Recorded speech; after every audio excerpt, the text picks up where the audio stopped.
الطاهرين وأصحابه أجمعين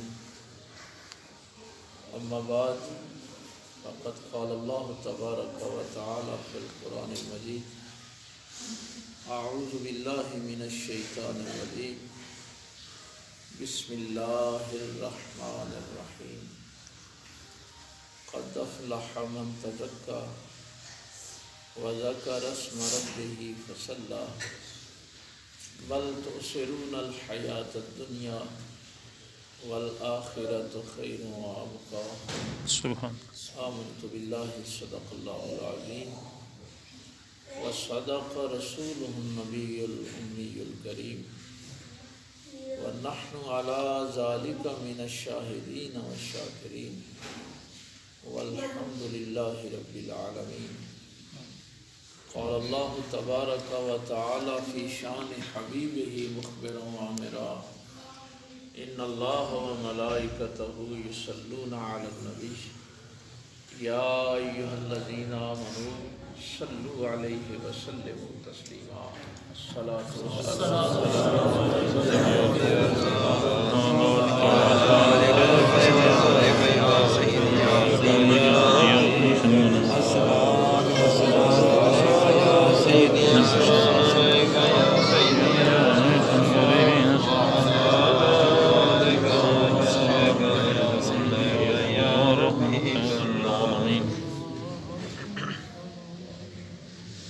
اللہ رب العزت کی حمد و ثنا کے بعد اور پاک پیغمبر صلی اللہ علیہ وآلہ وسلم پہ ہدیہ درود و سلام پیش کرنے کے بعد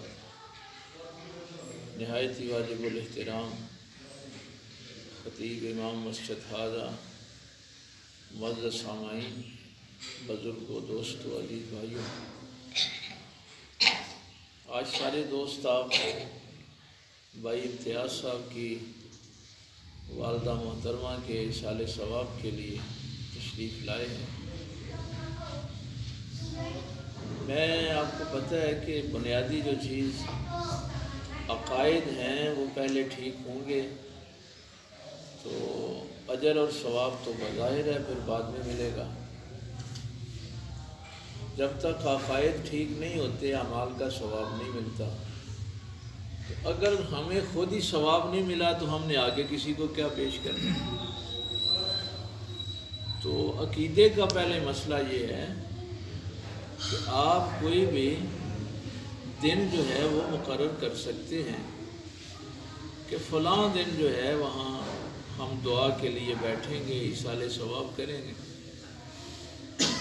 لیکن اگر اس دن کو آپ نے فرض یا واجب سمجھ لیا تو پھر گناہ ہوگا۔ اس کا درجہ زیادہ سے زیادہ مستحب کا ہے۔ اس لیے یہ بات ذہن میں رہے کہ ایصال ثواب کا کوئی بھی دن آپ مقرر کر سکتے ہیں، 40واں کر سکتے ہیں، 10واں کر سکتے ہیں، 7ویں روز کر سکتے ہیں، پھر برسی کر سکتے ہیں سال بعد۔ جیسے نبی پاک صلی اللہ علیہ وسلم ہر سال شہدائے احد کی قبروں پہ جایا کرتے تھے، سالانہ پروگرام ہوتا تھا اور وہاں سرکار خطبہ بھی ارشاد فرماتے تھے۔ تو یہ ثواب پہلے ہمیں ملے گا تو ہم آگے کسی کو پیش کریں گے، بے شک بے شک، اور اس کا تعلق جو ہے وہ عقیدے سے ہوتا ہے۔ انسان اس دنیا میں آتے ہیں چلے جاتے ہیں، مسلمانوں اور کافروں میں بنیادی فرق یہ ہے، عقیدے کا جو بنیادی فرق ہے نا وہ یہی ہے۔ دنیا کا ہر انسان اللہ کو نہیں مانتا۔ اس دنیا میں سارے انسان اللہ کو نہیں مانتے، اپنے خالق پر ایمان نہیں رکھتے۔ بڑھیا بات قرآن کریم نے کہی تھی، وَسَيُجَنَّبُهَا الْأَشْقَى الَّذِي يَصْلَى النَّارَ الْكُبْرَى۔ وہ دوسری آیات، بس میں ایک چھوٹا سا جملہ، زبانوں نے تو انکار کیا، اپنے خالق کا بھی کیا، اپنے مالک کا کیا، لیکن ان کے جسم پکار رہے تھے کہ اس جسم کا کوئی خالق ہے، بے شک زبانیں انکار کر رہی تھیں اور ان کے جسم اللہ کے ہونے پہ گواہی دے رہے تھے۔ بے شک لیکن بہرحال انسان ہے، یہ سارے انسان نہ اللہ کو مانتے ہیں، سارے انسان نہ نبی کو مانتے ہیں۔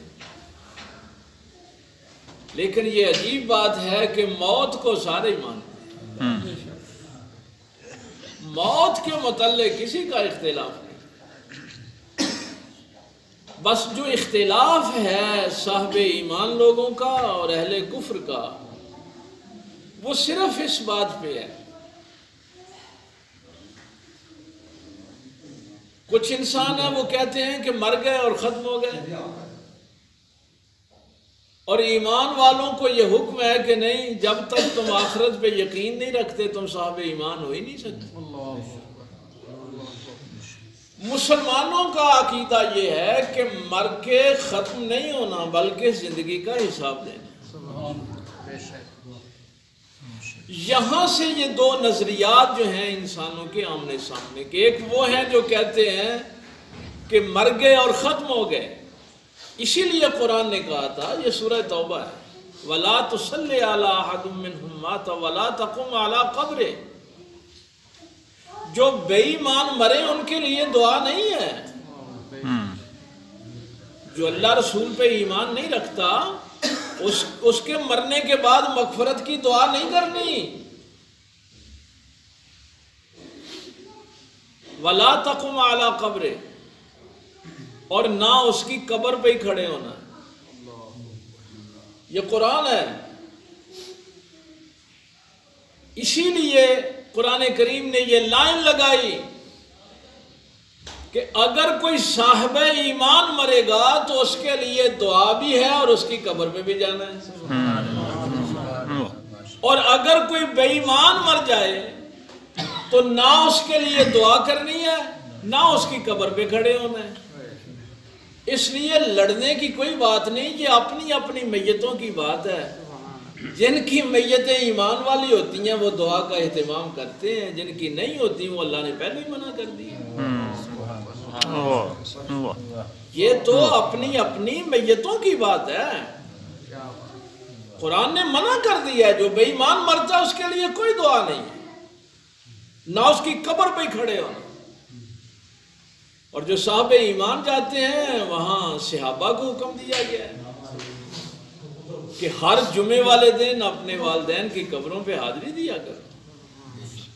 ہم جو دعا کا اہتمام کرتے ہیں صرف اس لیے کرتے ہیں کہ ہمیں اس بات میں شبہ نہیں ہوتا کہ ہمارے بڑے جو ہیں وہ بے ایمان گئے ہیں، وہ صاحب ایمان گئے ہیں، اس لیے دعا کا اہتمام۔ بے شک بے شک، یہ بنیادی شرط ہے جو قرآن کریم نے لکھی ہے۔ آپ بچوں کو رہنے دیں، آپ بس میری طرف توجہ کریں، بچوں نے تو اپنا کام ظاہر ہے کرنا ہے۔ اسی لیے یہ بھی ہمیں ہدایت کی گئی تھی، 1400 سال پہلے کی گئی تھی کہ چھوٹے بچوں کو مسجد میں نہیں لانا، کیونکہ ان کو پاکی پلیتی کا پتہ نہیں ہوتا، مسجد کے آداب کا پتہ نہیں ہوتا۔ دو کو مسجد میں آنے سے، ایک دیوانے کو جس کا ذہنی توازن نہیں ٹھیک، اور ایک بچے جو چھوٹے ہوتے ہیں ان کو منع کیا گیا تھا۔ لیکن یہ آداب چونکہ ہم ان پہ عمل نہیں کرتے اور پھر بعد میں بچوں سے ناراض ہوتے ہیں، اس کا پہلے ہی اہتمام کیا کریں۔ اور تیسری چیز یہ بھی ہے کہ اگر آپ کو شاید اس کا علم نہیں ہوتا کہ اگر چھوٹا بچہ کسی صف میں کھڑا ہو جائے گا تو صف ٹوٹ جائے گی اور پھر آپ کی جماعت ڈسٹرب ہوتی ہے۔ تو ان چیزوں کو اگر ہم سیکھ لیں تو یہ سارے مسائل پیدا ہی نہیں ہوں۔ اللہ تعالیٰ فرماتا ہے، اب یہ جو دو لائنیں لگ گئی نا کہ انسان دو قسم کے ہیں، ایک وہ ہیں جن کو پتہ ہے کہ ہم نے مرنے کے بعد اٹھنا ہے حساب دینا اور اس کا حساب دینا ہے، ایک وہ ہے جو کہتے ہیں کہ مر گئے اور ختم ہو گئے۔ اس کی مزید وضاحت سورہ مریم میں 16ویں پارے میں کی گئی۔ سبحان اللہ۔ فرمایا کہ یہ انسان جب آپس محفلوں میں بیٹھتے ہیں تو آپس میں گفتگو کیا کرتے ہیں؟ کہتے ہیں ای الفریقین خیر مقاما، بھائی بتاؤ ہم دونوں میں سے مکان کس کا اچھا ہے؟ شاید ہم نے قرآن کریم کو کبھی اس حوالے سے پڑھا نہیں. یہ اللہ تعالیٰ نے قرآن کریم میں ہماری گفتگو لکھی ہوئی ہے کہ یہ انسان جب آپس کی محفلوں میں بیٹھتے ہیں تو ایک دوسرے سے یہ گفتگو کرتے ہیں، بتاؤ ای الفریقین خیر مقاما، کہ بتاؤ ہم دونوں میں سے مکان کس کا اچھا ہے. بھائی بڑھیا آدمی تو وہی ہے نا جس کا مکان اچھا ہو، ہیں اس کے اندر زندگی کی تمام سہولتیں میسر ہوں، اس میں فرنیچر اچھا ہو، ٹائل پتھر کا کام ہوا ہو، گاڑی کھڑی ہو. ہائے ہائے ہائے، میرا اللہ فرماتا ہے ایک یہ بات کرتے ہیں اور دوسرا کیا کہتے ہیں، وَأَحْسَنُ نَدِيًّا، بتاؤ سلام دعا کس کی بڑی، تعلقات کس کے بڑے، بڑے بڑے لوگوں سے، امراء سے، وزراء سے کس بندے کے تعلقات ہیں. شاید آپ کے گاؤں میں یہ بات نہ ہوتی ہو، ویسے قرآن کریم میں لکھی ہوئی ہے کہ بندے باتیں یہی کرتے ہیں. اور میرا اللہ فرما رہا ہے، چونکہ میرے پاس وقت کم ہے میں سارا رکوع تو آپ کو نہیں سنا سکوں گا، اپنے افصاح سے بعد میں خود ترجمہ پڑھ لینا. ہائے، میرا اللہ فرماتا ہے اگر تمہاری محفل میں کبھی کوئی ایسی گفتگو کرنے والا آ جائے، شیخیاں بکھیرنے والا آ جائے، لا یحب تعالی الفخور، اللہ تعالیٰ فخر کرنے والوں کو اور شیخیاں بکھیرنے والوں کو پسند نہیں کرتا، اللہ ان سے محبت نہیں کرتا. اگر ایسا کوئی بندہ آ جائے تو سمجھ لینا کہ یہ گمراہ آدمی ہے، یہ کوئی عقل والا نہیں ہے، گمراہ جو راہ سے بھٹک گیا ہے، جس کی راہ برباد ہو گئی ہے.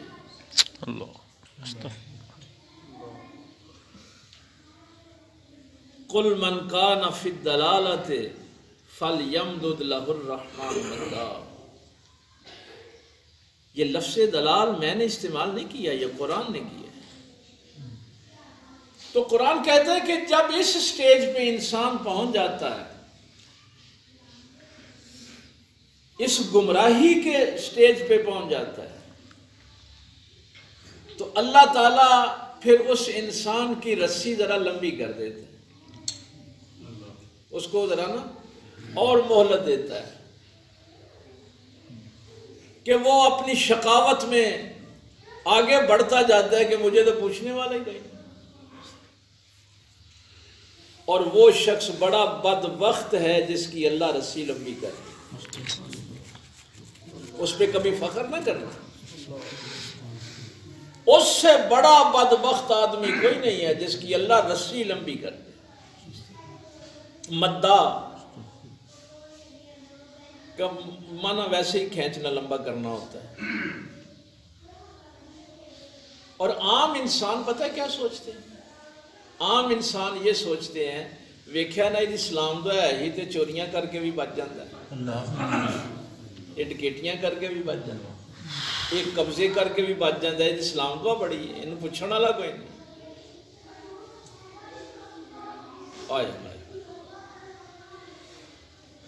اللہ فرماتا ہے کہ ہم رسی یہاں تک لمبی کرتے ہیں کہ اما العذاب و اما الساعہ، یا تو وہ عذاب کو دیکھ لیتا ہے یا قیامت کو دیکھ لیتا ہے. اور یہ دونوں خطرناک صورتحال. عذاب کو دیکھ کے اگر کوئی توبہ کرے گا تو اس کی توبہ قبول نہیں ہونی، اور اگر کوئی قیامت کو دیکھ کے توبہ کرے گا تو اس کی بھی قبول نہیں ہونی. یعنی وہ بدبخت آدمی ہے جس کی رسی لمبی ہو جائے تو اس کے لیے توبہ کا دروازہ بند ہو جائے. اور ہم اس پہ فخر کر رہے ہوتے ہیں کہ اس کو پوچھنے والا نہیں. میرا اللہ فرماتا ہے کہ پھر جب مہلت ختم ہوتی ہے تو ہم اکیلا اکیلا کر کے قبر میں لاتے ہیں، اکیلے اکیلے کو لاتے ہیں. اب یہ پچھلے رکوع ابھی یہی چل رہا ہے، ہاں ابھی رکوع ختم نہیں ہوا. پچھلے دونوں سوال ذہن میں ہیں کہ دنیا میں بیٹھ کے کیا کہا کرتا تھا؟ بڑا تو وہ ہے جس کا مکان بڑا ہو، جس کی سلام دعا بڑی ہو۔ میرا اللہ فرماتا ہے اب قبر میں لا کے ہم پوچھتے ہیں من ہوا شر مکانا، اللہ اکبر، بتا مکان کس کا برا ہے؟ بکھیر لی شیخیاں تو نے، تکبر کر لیا، بہت کچھ ہو گیا۔ میں ویسے علماء سے اکثر یہ کہتا ہوں کہ وہ 3 سوال جو آپ لوگوں کو بتاتے ہیں، کبھی یہ قرآن والے سوال بھی بتایا کریں جو اللہ نے قرآن کریم میں لکھے ہیں کہ ہم قبر میں پوچھیں گے بتا مکان کس کا برا ہے۔ بخاری شریف کی روایت ہے، میرے پاک پیغمبر صلی اللہ علیہ وسلم فرماتے ہیں 2 قسم کے جنازے اٹھتے ہیں۔ جب آپ جنازہ اٹھاتے ہیں نا تو وہ بھی 2 قسم کے ہوتے ہیں۔ پہلے تو ہم نے لائن لگائی تھی نا، ایک وہ ہیں جن کے جنازے پڑھنے ہیں، ایک وہ ہیں جن کے نہیں پڑھنے۔ اب یہ جن کے پڑھنے ہیں ان کی بھی آگے 2 قسمیں۔ ایک جنازہ وہ اٹھتا ہے کہ جو ہی آپ چارپائی اٹھاتے ہیں تو میت رونا شروع کر دیتی، آہو بکا واویلا، مجھے کہاں لے کے جا رہے ہو؟ میں نے بڑی مشکل سے یہ گھر بنایا تھا، کیوں مجھے اس گھر سے نکال رہے ہو؟ وہ تو اللہ کا شکر ہے، میرے پاک پیغمبر صلی اللہ علیہ وسلم فرماتے ہیں کہ تم میت کی آواز سنتے نہیں، اگر تم اس کا رونا دونا سن لو تو تم اپنی میتیں دفنانا بند کر دو۔ پرندے سنتے ہیں، جانور سنتے ہیں، باقی ساری چیزیں اس کی آہو بقا کو سنتی، تم نہیں سنتے۔ وہ اللہ نے ایک پردہ رکھا ہو، بس یہاں سے ہی دیکھ لیا کریں کہ ہم نے میت اٹھائی ہوئی ہے اور ہم نہیں سنتے، اور اللہ کا نبی دور سے ہی سن بھی لیتا اور ہمیں بتاتا بھی کہ تمہاری میت آہو بقا کر رہی ہے۔ یہ کبھی نہ کہنا کہ نبی ہماری طرح کے ہی ہوتے ہیں۔ پھر تم جب اس کا جنازہ پڑھتے ہو اس وقت بھی وہ رونا دھونا اس کا بند نہیں ہوتا، دفنانے تک یہی صورتحال ہے۔ اللہ غنی۔ اور میرے پاک پیغمبر صلی اللہ علیہ وسلم نے فرمایا کہ ایک دوسرا جنازہ اٹھتا ہے، جو ہی وہ جنازہ اٹھتا ہے تو میت کہتی ہے جلدی کرو مجھے میری منزل پہ پہنچاؤ۔ وہ میت یہ نہیں کہتی کہ مجھے کہاں لے کے جا رہے ہو، کیوں مجھے گھر سے نکال رہے۔ ویسے کبھی میری بھی 54 سال عمر ہو گئی، اب میں اس کو 50-60 سال والے زیادہ لوگ ہوں گے، کبھی اپنے گھر کے سین میں کھڑے ہو کے 2 منٹ کے لیے، یقین جانیے میں حیران ہوتا ہوں، اب تو وہ ماحول ہی نہیں رہا۔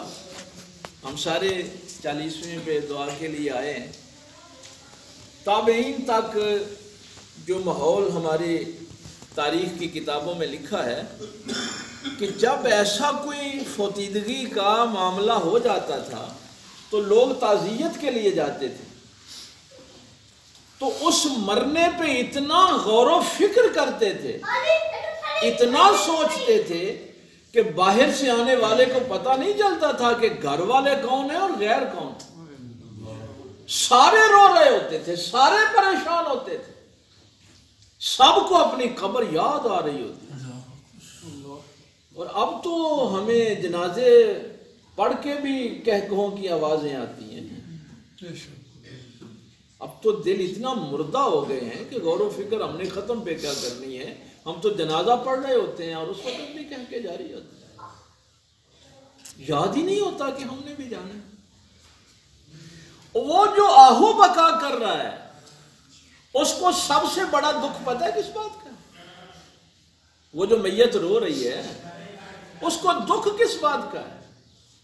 سب سے بڑا دکھ اس کو یہ ہے کہ آج اسے گھر سے نکالنے والے کوئی غیر نہیں ہے، اس کے بیٹے اسے نکال رہے ہیں، اس کے بھائی نکال رہے ہیں، بھتیجے بھانجے نکال رہے ہیں، اپنے کارروائی اٹھائی ہے، اپنے کہہ رہے ہیں کہ اس گھر میں رہنے کے قابل نہیں۔ اسی لیے قرآن نے کہا تھا لا تمشی فی الارض مرحا انک لن تخرق الارض ولن تبلغ الجبال طولا، زمین پر اکڑ کر نہ چلا کرو، جب تمہیں کہیں اللہ الذی جعل لکم الارض قرارا، جب تیرے بیٹے بھی تجھے قرار نہ دے سکیں تو یہ زمین ہی اپنی آغوش کھول دے گی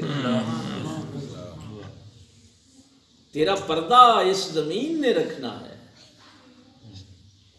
جب تیرے اپنے بھی کہیں گے نا کہ تو اس گھر میں رہنے کے قابل نہیں ہے تو اس زمین پہ اکڑ کے چلنا۔ آج اس کو یہ دکھ ہے کہ میرے اپنے مجھے گھر سے نکالتے، اب دوسرا جو جنازہ ہے اٹھا ہے اس کو بھی تو اپنوں نے گھر سے نکالا ہے، اس کا جنازہ اٹھانے والے بھی تو اپنے ہی ہیں، لیکن اس کو کوئی پریشانی نہیں ہے۔ وہی جو ہی اپنوں نے جنازہ اٹھایا اس نے کہا جلدی کرو مجھے میری منزل پہ پہنچاؤ، میں نے کیا کرنا ہے اس گھر کو۔ میرے پاک پیغمبر صلی اللہ علیہ وسلم فرماتے ہیں اصل میں بات یہ ہے کہ اس نے زندگی اس لیے گزاری تھی کہ میں اپنے اللہ سے ملاقات کروں۔ تو جو اللہ سے ملاقات کرنا چاہتا ہے اللہ بھی تو اس سے ملاقات کرنا چاہتا ہے۔ میری زندگی میں کبھی کوئی ایسی رات آئی ہے کہ میں شوق سے جاگا ہوں کہ میں نے اپنے خالق سے ملاقات کرنی، میرا پیدا کرنے والا، میرا پالنے والا۔ میں یہ دوست جو جمعہ پڑھتے ہیں ان کو پتہ ہے ہم نے پچھلے مہینے اس موضوع پہ گفتگو کی تھی جمعہ میں۔ آج بھی آپ کو ایسے لوگ ملیں گے، آپ کہتے ہیں نا فلاں جی بڑا اللہ والا، تو یہودیوں کا یہ قرآن میں دعویٰ لکھا ہوا ہے۔ اللہ تعالیٰ نے ان سے ڈائریکٹ یہ بات فرمائی انزام تو منکم اولیاء للہ، اگر تمہیں ذوم ناقص ہے کہ تم اللہ کے دوست ہو اور اللہ تمہارا دوست ہے، فتمنوا الموت، تو پھر موت کی تمنا کرو۔ بھائی اس دنیا میں کوئی ایسا دوست ہے کہ بندہ کہے فلاں میرا دوست ہے اور اس سے وہ ملنا ہی نہ چاہے؟ کوئی دنیا میں ہے ایسا دوست کہ آپ کہیں کہ فلاں میرا دوست تو بڑا پکا ہے لیکن اس کو ملنے کو میرا جی نہیں چاہتا؟ یہ بڑی عجیب بات ہے کہ میری اللہ اور اس کے رسول سے محبت ہے لیکن میں اللہ رسول سے ملنا نہیں چاہتا۔ تو جو اس دنیا میں نہیں ملنا چاہتا پھر جب جنازہ اٹھتا ہے تو پھر چیخو پکار سے اٹھتا ہے۔ اور جس نے اس شوق میں زندگی گزاری ہوتی ہے کہ میں اپنے خالق سے ملوں، اور اللہ تعالیٰ نے اگلی آیت میں یہ بات فرمائی وَلَا يَتَمَنَّوْنَهُ أَبَدًا، یہ کبھی موت کی تمنا نہیں کریں گے، اس لیے کہ انہوں نے کرتوت ہی ایسے کیے ہیں، ان کو یقین ہی نہیں تھا اللہ سے ملاقات کا۔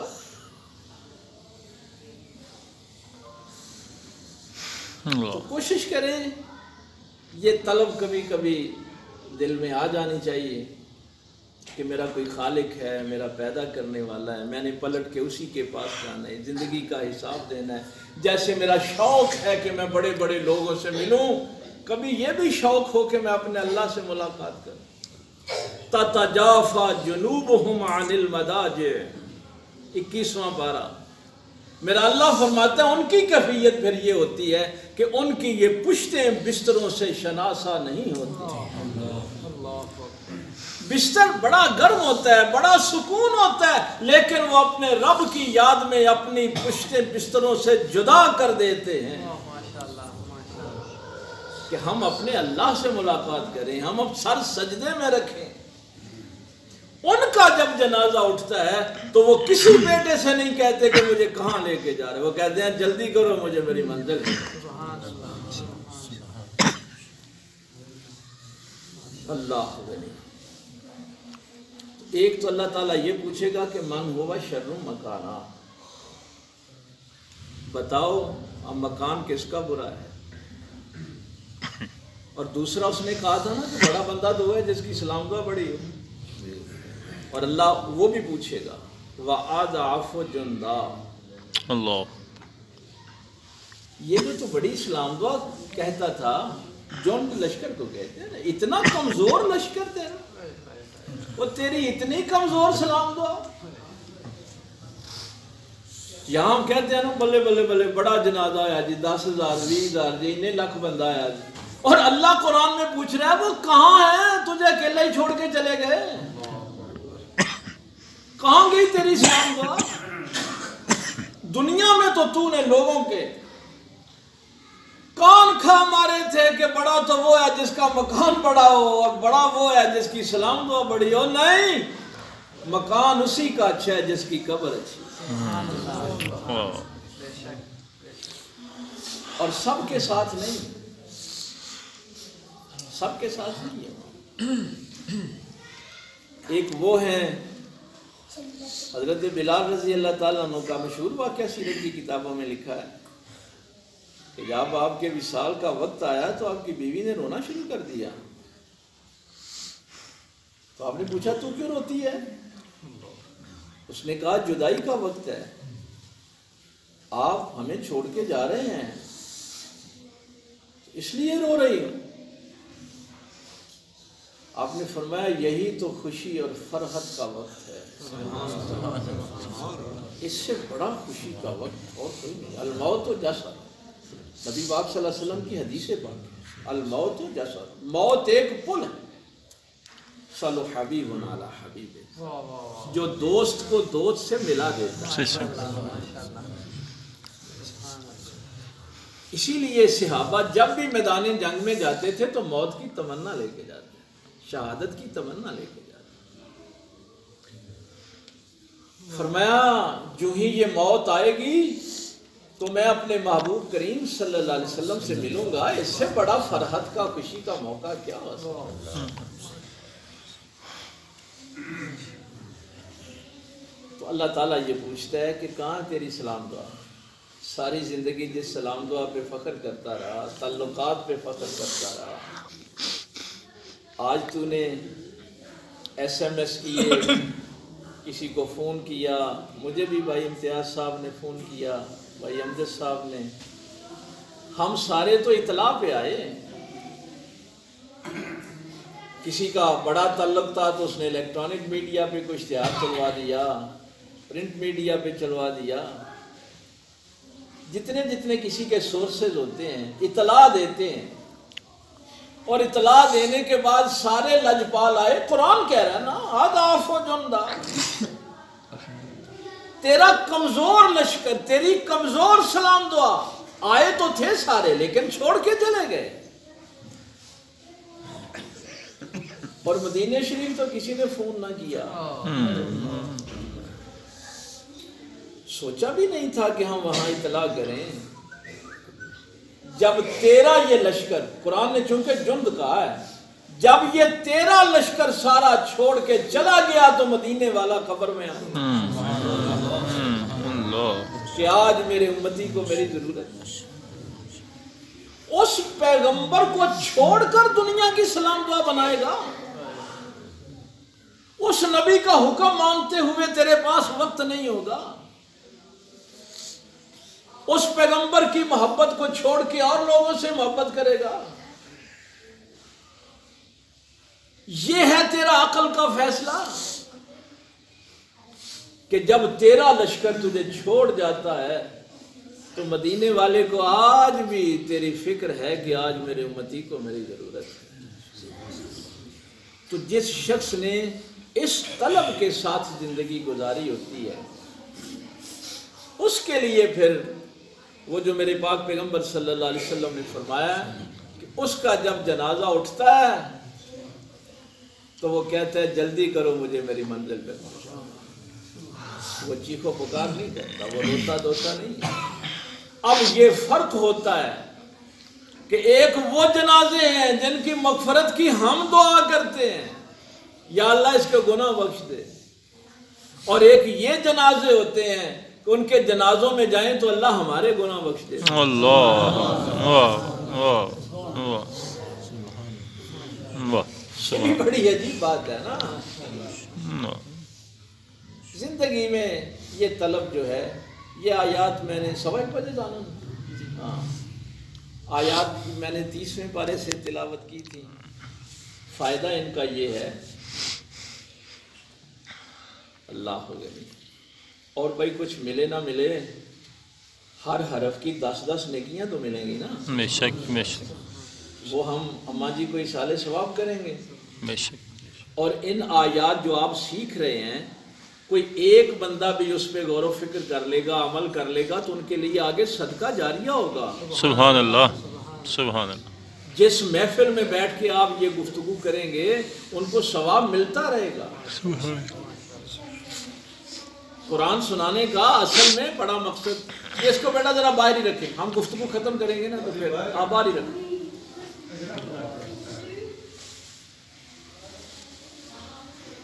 ایک بندہ 100 نوافل پڑھتا ہے اور دوسری طرف ایک بندہ قرآن کی ایک آیت سیکھتا ہے، تو 100 نوافل کا وہ ثواب نہیں ملتا جو قرآن کی ایک آیت سیکھنے کا. سبحان سبحان. میں یقین جانیے مجھے دکھ ہوتا ہے آج کل. اس میں شاید نہیں آپ میں سے کوئی نہیں تھے، ادھر گجرانوالا میں گراؤنڈ میں ایسے ہی ختم شریف کا سامنے گھر میں وہ عورتوں نے ڈیگ لگایا ہوا ہے، نعتیں پڑھ رہے ہیں. یہ کیا ہو رہا ہے جی؟ عورتوں کی محفل ہو رہی. اتنا سخت حکم ہے. اعلیٰ حضرت نے فتاوی رضویہ میں بھی اس کو لکھا. پھر میں نے وہاں علماء سے بھی کہا اللہ کے بندو یہ دین کب آپ نے لوگوں کو بتانا؟ عورت اگر ترنم سے نعت پڑھے گی تو اعلیٰ حضرت نے لکھا ہے کہ اس کی آواز اگر غیر محرم مرد کے کانوں میں پڑ گئی تو حرام کے درجے کا گناہ. اللہ. اب جب آپ اس محفل سے گناہ حاصل کر رہے ہیں تو مرنے والا بھی تڑپ رہا ہوگا کہ یہ میرے لیے محفلیں کروا رہے ہیں. لیکن چونکہ وہ ایک پیشہ ہے، پروفیشنلزم ہے، وہاں سے پیسوں کی کمائی ہے، اور ہم بڑے جناب بڑھیاں دیا محفلیں ہو رہی ہیں. ان سے کہو کہ بیٹھ کے قرآن پڑھو، پہلے ثواب خود تو حاصل کرو.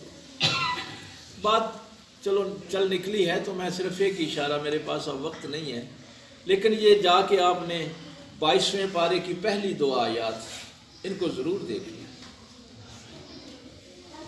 ہائے ہائے، میں تو یقین جانیے ڈر جاتا ہوں. مومنوں کی مائیں،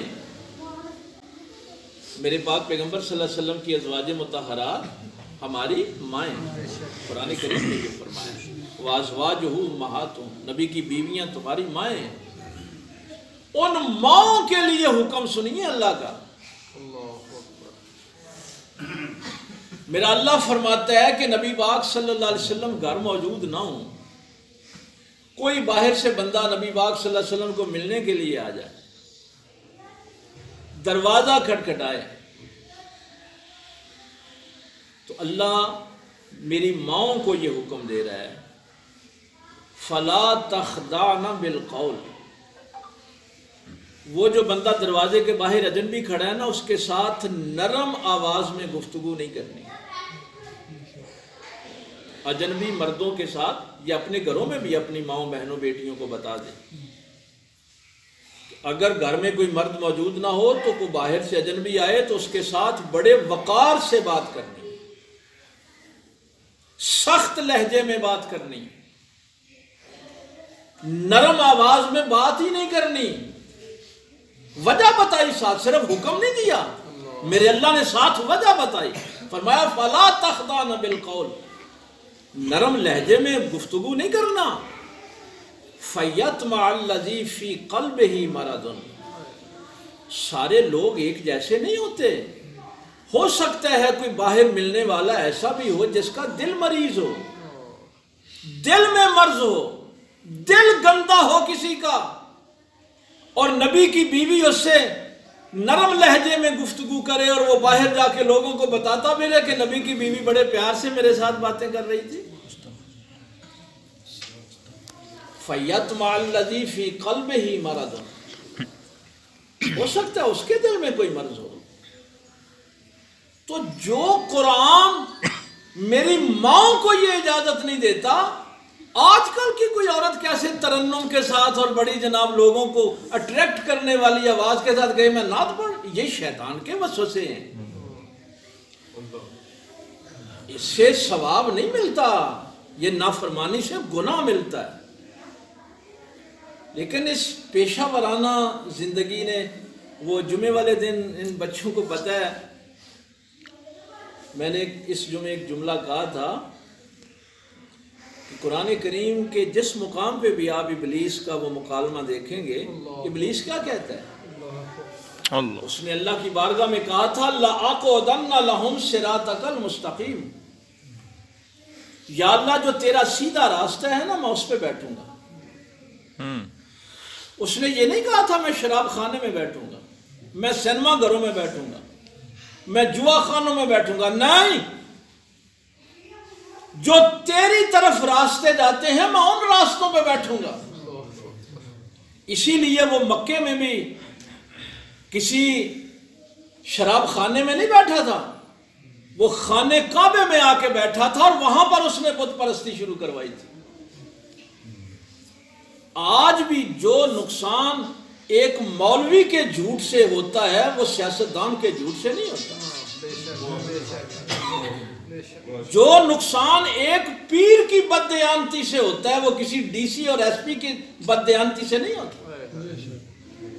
یہ جو مساجد ہیں یہ اللہ کی طرف جانے والے راستے تھے، یہ ہماری خانقاہیں اللہ کی طرف جانے والے راستے تھے، یہ ہمارے مدرسے اللہ کی طرف جانے والے راستے تھے. ان راستوں میں وہ بیٹھا ہوا ہے اور وسوسے یہ ڈالتا ہے کہ تم دین کا کام کر رہے ہو. نہیں، آپ ابھی زور کی نماز ہوگی، آپ ادھر کو منہ کر کے سجدہ کریں، سبحان ربی، اللہ کی تسبیح بیان کریں، اللہ کی حمد بیان کریں، سورہ فاتحہ بھی پڑھیں، رکوع و سجود بھی کریں، تشہد بھی پڑھیں. اللہ نماز منہ پہ مار دے گا. سجدہ تو اللہ کو ہی کیا ہے نا، رکوع اللہ کو ہی کیا ہے، حمد اللہ کی بیان کی ہے. صرف اتنی سی بات ہو گئی ہے کہ ہم نے رخ قبلے سے موڑ لیا. اللہ تعالیٰ وہ نماز قبول نہیں کرے گا. کیوں نہیں کرے گا؟ فَلَنُوَلِّيَنَّكَ قِبْلَةً تَرْضَاهَا، اب جو قبلہ بنا ہے وہ محمد الرسول اللہ کی مرضی کا بنا ہے صلی اللہ علیہ وسلم. آپ اللہ کی عبادت کریں لیکن اگر اس میں مرضی مصطفیٰ شامل نہیں ہے تو اللہ تو وہ نماز بھی قبول نہیں کرتا. تم نے اپنی خواہشات نفس کہاں سے لے لی کہ ہمیں اللہ اس کا ثواب دے گا؟ اس کا ثواب نہیں ہوتا، اس کا الٹا عذاب ہوتا ہے. اس لیے ان محافل سے بھی، ہاں وہ بات تو قرآن کی چل نکلی تھی نا کہ ایک قرآن کی آیت سیکھنا 100 نوافل پڑھنے سے بہتر ہے. جتنے لوگ یہاں قرآن سیکھیں گے ایک ایک آیت بھی سیکھیں گے، آگے صدقہ جاریہ کے طور پہ اس کو آگے پیش کریں گے. تو میں صرف اس کا ترجمہ کروں اور پھر ختم شریف پڑھتے ہیں. پھر اللہ فرماتا ہے بل تؤثرون الحیات الدنیا. اصل بگاڑ یہاں سے پیدا ہوا ہے. اچھا میں حیران ہوا کہ یہ وہ سورہ مبارکہ ہے کہ نبی پاک صلی اللہ علیہ وسلم جمعے کی پہلی رکعت میں اس سورہ مبارکہ کی تلاوت فرمایا کرتے تھے اور عید والے دن بھی اسی کی تلاوت فرماتے تھے. اگر کسی دن عید اور جمعہ اکٹھا آ جاتا تو سرکار عید میں بھی یہی پڑھتے اور جمعے میں بھی یہی پڑھتے. اتنی اہم آیات ہے. بل تؤثرون الحیات الدنیا، تم تو جب بھی بیٹھتے ہو دنیا کی باتیں کرتے ہو. کبھی کسی کو یاد ہو کہ اپنے بیوی بچوں کو لے کے رات کو بیٹھا ہو کہ آؤ آج آخرت پہ بات کریں؟ کسی گھر میں یہ ماحول ہے کہ آج ہم سارے بہن بھائی بیوی بچے اکٹھے ہوں، ہم اپنی قبر پہ بات کریں؟ تو اللہ فرماتا ہے جب تم آخرت پہ بات ہی نہیں کرتے تو تمہارے نفس پاکیزہ کیسے ہوں؟ کبھی تم اپنے بیوی بچوں کو لے کے اکٹھے ہوئے ہو کہ آج رات اللہ سے اپنے گناہوں کی توبہ کریں؟ بھائی یہ ہے وہ طریقہ کہ زندگی ایسے گزارو، اور ان کو بتاؤ کیا؟ وَالْآخِرَةُ خَيْرٌ وَأَبْقَىٰ، بے شک بے شک، کہ آخرت اس دنیا سے بہتر ہے، وَأَبْقَىٰ، اور باقی رہنے والی۔ بے شک، کبھی اپنے گھروں میں 8ویں دن 15ویں دن مہینے بعد یار کبھی ایک دن تو رکھ لیں، کیا ہو بھائی آج سارے وضو کر کے بیٹھتے ہیں ہم اپنی آخرت کو یاد کرتے ہیں، پھر آپ اپنے زندگی کے معاملات بھی آخرت کو سامنے رکھ کے کریں۔ اس لیے آج یہ جو چند گزارشات میں نے عرض کی ہیں، کبھی کسی کے ذہن میں یہ شیطانی وسوسہ آ جائے کہ میری کیا بات ہے، مکان بڑا بڑا بن گیا ہے تو لوگ تعریف بھی کرن، اس سے ویلے اس شیطانی وسوسے نو جھٹک دینا کہ نہیں، مکان اسی کا اچھا ہے جس کی قبر ہے۔ کبھی یہ ذہن میں خیال آ جائے کہ ہن تے میں پھڑے ہی نہیں جاندہ، سلام دعا ہی بڑی وڈی ہے، نہ کہ نہیں، جس دن وقت آنا ہے تو یہ سلام دعا کام نہیں آنی۔ سلام دعا اسی کی ہے جس کی اللہ کے رسول صلی اللہ علیہ وسلم، اللہ تعالیٰ عمل کی توفیق دے۔